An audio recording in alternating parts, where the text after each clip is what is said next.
Hi hello friends, എല്ലാ കൂട്ടുകാർക്കും മൗനരാഗത്തിന്റെ ഇന്നത്തെ റിവ്യൂയിലേക്ക് സ്വാഗതം. അങ്ങനെ ആദ്യം തന്നെ കിരണും കല്യാണിയും കൂടി സംസാരിക്കുകയാണ്. കൂടെ വേലുവും രതീഷും ഉണ്ട്. അപ്പോൾ കിരൺ കല്യാണിയോട് പറയുന്നുണ്ട്, അതെ കാര്യങ്ങളൊക്കെ നടക്കട്ടെ, ഞങ്ങൾ എന്തായാലും പുറത്തുണ്ട്. ഒന്ന് രണ്ട് പേര് ഞാൻ പറഞ്ഞില്ലേ ഇവിടെ ചുറ്റുപാട്ടത്ത് ഇങ്ങനെ ചുറ്റി കറങ്ങുന്നത് കണ്ടായിരുന്നു. എന്തായാലും അവരെ പുറകിൽ പോയില്ലെങ്കിൽ അപകടം ഉണ്ടാകും. അവരെന്തായാലും പുറത്തേക്ക് പോകുമ്പോൾ ആ റോഡിലൊക്കെ ഒന്ന് ഞങ്ങളൊക്കെ ഒന്ന് നോക്കട്ടെ എന്ന് പറയുകയാണ്. അങ്ങനെ വാ രതീഷ്, വാട വേലു എന്ന് പറഞ്ഞിട്ട് കിരൺ അവിടെ നിന്നും പോവുകയാണ് അവരെയും കൊണ്ട്. അങ്ങനെ അതിനുശേഷം കല്യാണിയുടെ അരികിലേക്ക് അമ്മമ്മ വരികയാണ്. എന്താ മോളെ എന്ന് ചോദിക്കുന്നുണ്ട്. അല്ല, ഇവിടെ ഒന്ന് രണ്ട് പേര് വണ്ടിമേൽ വന്ന് കറങ്ങി നോക്കി പോകുന്നത് കണ്ടായിരുന്നു എന്നാണ് കിരണേട്ടൻ പറഞ്ഞത് എന്ന് പറയുമ്പോൾ, അത് ശരിയാണ്, നമ്മൾ വന്നിറങ്ങിയപ്പോൾ പറഞ്ഞിരുന്നില്ലേ ഒരുത്തനും ഈ വണ്ടിമേൽ ഇങ്ങനെ കറങ്ങി നടക്കുന്നുണ്ടായിരുന്നില്ലേ, ഇനിയിപ്പോൾ അവനെങ്ങനെ അറിഞ്ഞിട്ടുണ്ടായിരിക്കുമോ എന്നുള്ള കാര്യങ്ങൾ ഇങ്ങനെ പറയുകയാണ്. എന്തായാലും കിരൺ മോൻ ഇതിൻ്റെ പേരിൽ ഒരുപാട് ഒരുപാട് ഇതൊക്കെ ശ്രദ്ധിക്കുന്നൊക്കെ ഉണ്ട്. അവനിപ്പോൾ ഒരു സെക്യൂരിറ്റിയുടെ പണി പോലെയാണ്, എല്ലാ കാര്യങ്ങളും നോക്കി നടക്കുകയാണ് ചെയ്യുന്നത് എന്നൊക്കെ ഇങ്ങനെ പറയുകയാണ്. അങ്ങനെ അതിന് ശേഷമാണെങ്കിൽ ആ ബോഡി അവിടെ പൊതിഞ്ഞ് കെട്ടിയിട്ടുള്ള ആ ബോഡിയുടെ അരികിലേക്ക് ഇവർ മൂന്ന് പേരും ചെല്ലുകയാണ്. കിരണും അതുപോലെ രതീഷും വേലുവും കൂടി ചെല്ലുകയാണ്. അങ്ങനെ അവരങ്ങനെ ചെന്നതിന് ശേഷം അപ്പോൾ വേലു പറയുന്നുണ്ട്, അല്ല ഇവൻ മരിച്ചിട്ടുണ്ടോ എന്നൊന്നും കൂടി ഞാൻ ഉറപ്പ് വരുത്തട്ടെ എന്ന് പറഞ്ഞിട്ട് ആ പൊതിഞ്ഞ് കെട്ടിയിട്ടുള്ള ബോഡിയുമ്പിൽ അവൻ കാലുകൊണ്ട് ചവിട്ടുകയാണ്. അപ്പോൾ കിരൺ പറയുന്നുണ്ട്, വേണ്ട വേലു, അവൻ മരിച്ചു, ഇനിയിപ്പോൾ അവനെക്കുറിച്ച് ചിന്തിക്കേണ്ട, നമുക്ക് ഒരിക്കൽ അബദ്ധം പറ്റി, ആ അബദ്ധം ഇനി എന്തായാലും പറ്റില്ല, രണ്ടാമത് ഇനി എന്തായാലും അങ്ങനെ ഒരു അബദ്ധം പറ്റിയിട്ടില്ല. അപ്പോൾ അതേ സാറ് തല്ലിച്ചതച്ച് ജഡം കണക്കിനല്ലേ അവനെ കാട്ടിൽ കൊണ്ട് ഉപേക്ഷിച്ചത്. ആ കാട്ടിലെ പച്ചില മരുന്നുകളൊക്കെ കാരണമാണ് ഇവന് ഈ ഒരു അവസ്ഥയിൽ തിരികെ വരാൻ കാരണം. അതുകൊണ്ട് ഇവൻ മരിച്ചു എന്ന് ഉറപ്പ് വരുത്തണമെന്ന് പറയുകയാണ്. നിങ്ങൾ എന്തായാലും ഇവിടെ നിൽക്കും, പിന്നെ നിങ്ങളൊരു കാര്യം ചെയ്യണം, ഭക്ഷണമൊക്കെ വേഗം കഴിക്കണം, എനിക്ക് ഇവിടെ നിന്ന് പോകാൻ പറ്റില്ല. അപ്പോൾ നിങ്ങൾ ഭക്ഷണമൊക്കെ കഴിച്ചതിന് ശേഷം നമുക്ക് കാറിൽ കൊണ്ടുവന്ന് ഇവനെ ഇതാക്കി കാറിൻ്റെ ടിക്കിലിടാം, ഞാൻ കാറിൻ്റെ ചാവി തരാം, നിങ്ങൾ അതും കൊണ്ടുപോയി എൻ്റെ വീട്ടിൽ അറിയാലോ കാര്യങ്ങളൊക്കെ എന്ന് പറയുന്നുണ്ട്. അപ്പോൾ രതീഷ് പറയുന്നുണ്ട്, അതിനിപ്പോൾ ഭക്ഷണം കഴിക്കണമെന്നുണ്ടോ, ഞങ്ങൾ ഇതും കൊണ്ട് പോയാൽ പോരെ സാറേ എന്ന് ചോദിക്കുകയാണ്. അത് വേണ്ട, അവിടെ ഇവളൊക്കെ അന്വേഷിക്കും, കാദംബരിയൊക്കെ നിന്നെ അന്വേഷിക്കും, അതുകൊണ്ട് ഭക്ഷണം കഴിച്ചിട്ട് പോയാൽ മതി, എന്തായാലും ഞാൻ അപ്പുറത്ത് പോയിട്ട് കാർ ഇപ്പോൾ ഇങ്ങോട്ട് എടുത്തുകൊണ്ട് വരാം എന്ന് പറയുകയാണ്. അപ്പോൾ അവിടെ ആരെങ്കിലും ആതിരുന്നാൽ മതിയായിരുന്നു എന്നിങ്ങനെ പറഞ്ഞിട്ട് നിങ്ങളിവിടെ തന്നെ നിൽക്കുക എന്ന് പറഞ്ഞിട്ട് കിരൺ പയ്യെ ഒരു കള്ളൻ്റെ പോലെ പമ്മി അങ്ങോട്ട് ഹാളിൻ്റെ ഫ്രണ്ടിലേക്ക് എത്തുകയാണ്. എന്നിട്ട് അവിടെ ആരുമില്ല എന്ന് മനസ്സിലാക്കിയതിന് ശേഷം വേഗം കാറ് തുറന്ന് കാറും എടുത്തിട്ട് ആ പറഞ്ഞ സ്ഥലത്തേക്ക് പുറകിലേക്ക് ഓഡിറ്റോറിയത്തിൻ്റെ പുറകുവശത്തേക്ക് കാറുമായി എത്തുകയാണ്. അപ്പോൾ കാറ് വന്നിറങ്ങിയതിന് ശേഷം മൂന്ന് പേരും ആ ഡെഡ് ബോഡി എടുത്ത് ആ പൊതിക്കെട്ട് ഇങ്ങനെ എടുത്തുകൊണ്ട് വേഗം തന്നെ കാറിൻ്റെ ഡിക്കിലേക്ക് വെക്കുകയാണ് മൂന്ന് പേരും ചേർന്നിട്ട്. എന്നിട്ട് കാറിൻ്റെ ഡിക്ക് അടയ്ക്കുന്നുണ്ട്. പറഞ്ഞതൊക്കെ ഓർമ്മയുണ്ടല്ലോ, ഒരു പാളിച്ചയും പറ്റരുത്, ഞാൻ ഇത് അവിടെ തന്നെ കൊണ്ടുവന്നിടാം, ആ വണ്ടി അവിടെ തന്നെ കൊണ്ടുവന്നിടാം, പിന്നെ കല്യാണി ഞാൻ പോയിട്ടുണ്ട്. അപ്പോൾ അതിൻ്റെ ഇടയിൽ രതീഷ് ചോദിക്കുന്നുണ്ട്, അല്ല സാറേ എന്തിനാ ഇങ്ങനെ ചെയ്യുന്നത്, വല്ല കല്ല് കെട്ടിയിട്ട് പുഴയിലെങ്ങാനും ഇവനെ താത്തിയാൽ പോരെ എന്ന് ചോദിക്കുമ്പോൾ, വേണ്ടടാ നമ്മളത് ചെയ്യുന്നത് ആരെങ്കിലും കണ്ടു കഴിഞ്ഞാൽ അത് പ്രശ്നമാണ് എന്ന് പറയുന്നുണ്ട്. അപ്പോൾ അത് ശരിയാണല്ലേ എന്ന് പറയാണ്. അപ്പം നീ എൻ്റെ വീട്ടിൽ തന്നെ അങ്ങനെ കുഴിച്ചിട്ടാൽ മതി.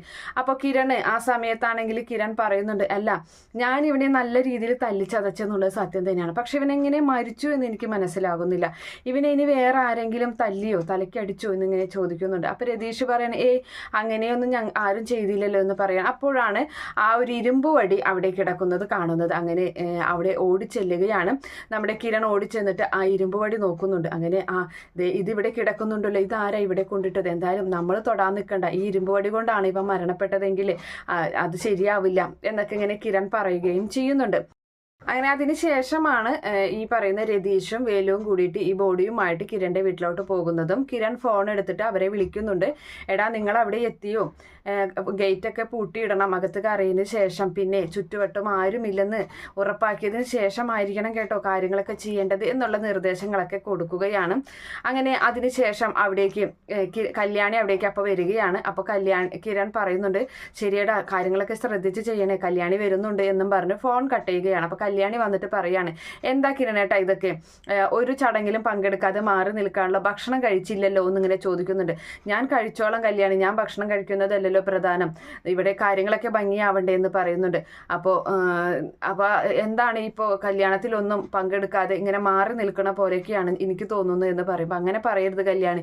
അപ്പം അല്ല, ഞാൻ വെറുതെ പറഞ്ഞതാണ്, എന്നാലും ചേച്ചിയുടെ കാര്യങ്ങൾക്കൊന്നും കിരണേട്ടൻ വന്നില്ല, ആ ഒരു ഇതിൽ ഞാൻ പറഞ്ഞതാണ്. കിരണേട്ടൻ ഈ കല്യാണം നടത്താൻ വേണ്ടി എന്തോരം കഷ്ടപ്പെടുന്നുണ്ടെന്നുള്ള കാര്യമൊക്കെ എനിക്കറിയാം എന്നൊക്കെ ഇങ്ങനെ പറഞ്ഞു നിൽക്കുകയാണ്. എന്തായാലും നീ അങ്ങോട്ട് ചെല്ലി, ഞാൻ വരാം, ഞാൻ ഭക്ഷണം കഴിച്ചോളാം എന്ന് പറയുകയാണ്. അതിനുശേഷമാണെങ്കിൽ ഈ പറയുന്ന കാർത്തികയും അതുപോലെ ലക്ഷ്മി അമ്മയും കൂടി സംസാരിക്കുകയാണ്. അപ്പോൾ അവൾ പോകാൻ വേണ്ടി നിൽക്കുകയാണല്ലോ. അപ്പോൾ ആ ഒരു കരച്ചിലും കാര്യങ്ങളൊക്കെ അപ്പോൾ പറയുന്നുണ്ട് അമ്മയെന്ന് പറഞ്ഞ് കെട്ടിപ്പിടിച്ച് അങ്ങനെ കരയുകയാണ്. അപ്പോഴേക്കും അവിടേക്ക് കല്യാണി എത്തുകയാണ്. അപ്പോൾ കല്യാണി പറയുന്നുണ്ട് എന്താ ഇവിടെ എന്ന് ചോദിക്കുന്നുണ്ട്. അപ്പോൾ ഈ പോകാൻ നേരത്തെ ഒരു വിഷമം കല്യാണി എന്ന് പറയുകയാണ് നമ്മുടെ കാർത്തിക. അതിപ്പോൾ പറയും വിഷമൊക്കെയാണെന്ന്, പക്ഷേ ദിലീപേട്ടനുമായി ജീവിതം ആരംഭിച്ചാലേ പിന്നെ ഇങ്ങോട്ട് വരാനായിരിക്കും ബുദ്ധിമുട്ട് എന്നൊക്കെ ഇങ്ങനെ കളിയാക്കുകയാണ്. അപ്പോൾ പോടി എന്ന് പറയുകയാണ് നമ്മുടെ കാർത്തിക. അങ്ങനെ അതിനുശേഷം ദിലീപിന്റെ അമ്മയും അവിടേക്ക് എത്തുകയാണ്. എന്താ ഇവിടെ നേരം വൈകി, അവരിത് എവിടെ കാത്തു നിൽക്കുകയാണ് എന്ന് പറയുന്നുണ്ട്. അപ്പം മോള് പേടിക്കേണ്ട, അവിടെ മോളെ ഭരിക്കാനോ മോളുടെ നിയന്ത്രിക്കാനോ ഒന്നും ആരും ഉണ്ടാവില്ല, പിന്നെയും വല്ലതും പറയാ ഈ ഞാൻ മാത്രമായിരിക്കും എന്ന് പറയുന്നുണ്ട്. അപ്പൊ കാർത്തിക അങ്ങ് ചിരിക്കുകയാണ്. വായു അവിടെ എല്ലാവരും കാത്തിരിക്കുകയാണ് എന്ന് പറയുമ്പോൾ അങ്ങനെ അവളെയും വിളിച്ചിട്ട് അവരവിടെ നിന്നും പോരുകയാണ്. അങ്ങനെ ആ സമയത്താണെങ്കിൽ താഴെ എല്ലാവരും വെയിറ്റ് ചെയ്തിരിക്കുകയാണ്. ഒരു ഭാഗത്ത് പെണ്ണിൻ്റെ കൂട്ടരും ഒരു ഭാഗത്ത് ചെറുക്കൻ്റെ കൂട്ടരും, അതായത് ചെക്കനും കൂട്ടുകാരും പിന്നെ ഹരിസാറൊക്കെ നിൽക്കുന്നുണ്ട്. അപ്പോൾ ഹരിസാറ് പറയുന്നുണ്ട് എത്രയായാലും അമ്മയെ പിരിഞ്ഞിരുന്നിട്ടില്ല, അപ്പോൾ അതുകൊണ്ടുള്ളൊരു ടെൻഷനൊക്കെ ഉണ്ടാവും. പിന്നെ അനിയത്തിമാരെയും ഇത്രയും നാളും വന്നതിന് ശേഷം അനിയത്തിമാരെയും സ്നേഹിക്കല്ലേ, അപ്പോൾ ആ ഒരു വിഷമൊക്കെ കാണും കാർത്തികയ്ക്ക് എന്ന് പറയുകയാണ്. പിന്നെ കാർത്തിക അവൾക്ക് ഒരുപാട് ബുദ്ധിമുട്ടും കാര്യങ്ങളൊക്കെ ഉണ്ടായിരുന്നു അറിയാലോ എന്ന് പറയുമ്പോൾ നമ്മുടെ ദിലീപ് പറയാണ് ഒരു കാരണവശാൽ ആരും വിഷമിക്കേണ്ട, ഞാൻ അവളെ കൊണ്ടുപോകുന്നത് കൂച്ചുവിലങ്ങിടാനോ അല്ലെങ്കിൽ അവളെ നിയന്ത്രിക്കാനോ ഒന്നുമല്ല, അവളെ ഇഷ്ടത്തിന് ജീവിച്ചോട്ടെ, ഒരു കുഴപ്പമില്ല. പിന്നെ ഒരുത്തൻ്റെ കല്യാണം പോലും വേണ്ടെന്ന് കരുതി ഒരുത്തനെ പേടിച്ച് ജീവിച്ചവളാണ് കാർത്തിക, അതുകൊണ്ട് തന്നെ ഒരിക്കലും ഞാൻ അവളെ അങ്ങനെയൊന്നും ചെയ്യില്ല എന്നൊക്കെ ഇങ്ങനെ പറഞ്ഞു കൊടുക്കുകയാണ്. അപ്പോൾ കൂട്ടുകാർ പറയുന്നുണ്ട് എടാ ഒരു നിലയ്ക്ക് നോക്കുകയാണെങ്കിൽ കാർത്തിക ഫുഡ്സിൻ്റെ MD ആണ്. ചെന്നൈയിലായാലും കേരളത്തിലായാലും ഒരുപാട് സ്ഥാപനങ്ങളുണ്ട്, ആ സ്ഥാപനങ്ങളിലൊക്കെ ജയിച്ച ഒരുത്തിയാണ് ഈ പറയുന്ന കാർത്തിക, നിന്റെ ഭാഗ്യമാണ് ഒരു നിലയ്ക്ക് നോക്കിക്കഴിഞ്ഞാൽ എന്ന് പറയുമ്പോൾ അപ്പോൾ നമ്മുടെ പ്രകാശം പറയാണ് അത് ശരിയാണ്, എൻ്റെ മോള് ഒരുപാട് കഷ്ടപ്പെട്ടിട്ടുള്ളത് ഇതാണ്. MBA കഴിഞ്ഞ് കഴിഞ്ഞാൽ ഉടനെ തന്നെ ഈ പറയുന്ന ബിസിനസ്സുകളൊക്കെ ഏറ്റെടുത്ത് നടത്തുകയായിരുന്നു. അറിയാലോ ഗംഗപ്രസാദിൻ്റെ അച്ഛൻ്റേതായിരുന്നു ഈ ബിസിനസ്സുകളൊക്കെ. എന്നിട്ടും അത് അവന് കൊടുക്കാതെ അവൻ്റെ പേര് പോലും അതിനിടാതെ കാർത്തിക ഫുഡ്സ് എന്നാണ് അതിന് പേരിട്ടത്. എൻ്റെ മോളാണ് അതെല്ലാം നടത്തിക്കൊണ്ട് പോരുന്നത്, എൻ്റെ മോള് അത്രയ്ക്ക് കഷ്ടപ്പെട്ടിട്ടുണ്ട് കാര്യങ്ങളൊക്കെ എന്നിങ്ങനെ പറയുകയാണ്.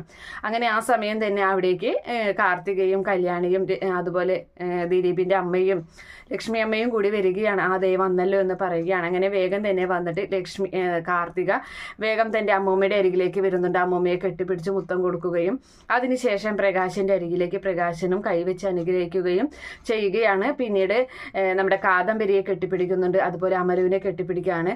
ശാന്തേച്ചിയുടെ കയ്യിൽ പിടിച്ചിട്ട് ശരി എന്നൊക്കെ പറഞ്ഞ് യാത്ര പറയുന്നുണ്ട്. അതിനുശേഷം ലക്ഷ്മി അമ്മയെയും പിന്നീട് നമ്മുടെ കല്യാണിയെയും കെട്ടിപ്പിടിച്ചിട്ട് അങ്ങനെ അവരോടൊക്കെ യാത്ര പറഞ്ഞ് വായു എന്ന് പറഞ്ഞിട്ട് കാറിൽ അങ്ങനെ കയറുകയാണ് നമ്മുടെ ഇവള് കാർത്തിക. അപ്പോൾ കാറിൽ അവൾ കയറുകയും അതുപോലെ ദിലീപിൻ്റെ അമ്മയും ആ കാറിൽ കയറിയിട്ട് അവരവിടെ നിന്നും പോവുകയും ചെയ്യുകയാണ്. എല്ലാവരുടെയും കണ്ണ് നിറഞ്ഞ് അങ്ങനെ നിൽക്കുന്നുണ്ട് ആ യാത്ര കാണുമ്പോഴും. അതിനുശേഷമാണെങ്കിൽ പ്രകാശനെ അമ്മമ്മ ഒന്ന് നോക്കുന്നുണ്ട്. അമ്മയെ പ്രകാശനും നോക്കിയിട്ട് അവർ രണ്ടുപേരും കെട്ടിപ്പിടിച്ച് അങ്ങനെ നിൽക്കുന്ന ആ ഭാഗത്തോടു കൂടിയാണ് എന്തായാലും ഇന്നത്തെ എപ്പിസോഡ് അവസാനിക്കുന്നത്. ഈ റിവ്യൂ ഇഷ്ടപ്പെടുകയാണെങ്കിൽ ഈ ചാനൽ ഒന്ന് സബ്സ്ക്രൈബ് ചെയ്ത് സപ്പോർട്ട് ചെയ്യുക. Okay friends, bye, thank U.